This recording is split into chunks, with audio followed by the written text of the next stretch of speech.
But if your dopamine is too low, you will not feel motivated. If your dopamine is really high, you will feel motivated. And if your dopamine is somewhere in the middle, how you feel depends on whether or not you had higher dopamine a few minutes ago or lower dopamine.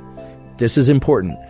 Your experience of life and your level of motivation and drive depends on how much dopamine you have relative to your recent experience.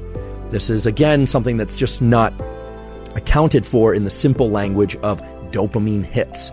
Okay? A simple way to envision dopamine hits is every time you do something you like, you eat a piece of chocolate, dopamine hit. You look at your Instagram, dopamine hit. You see someone you like, dopamine hit.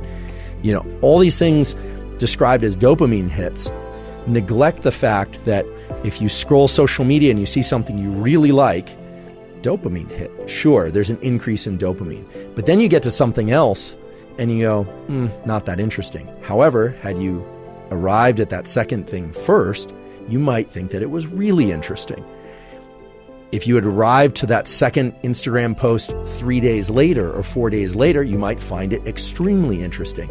Again, how much dopamine you experience from something depends on your baseline level of dopamine when you arrive there and your previous dopamine peaks.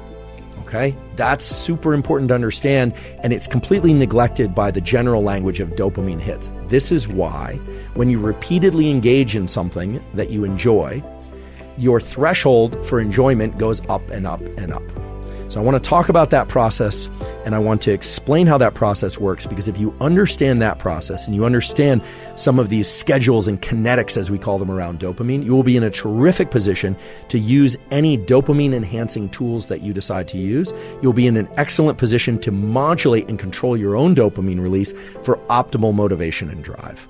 I realized that was a lot of information about the biology of dopamine, sort of like trying to make you drink from the fire hose of dopamine biology.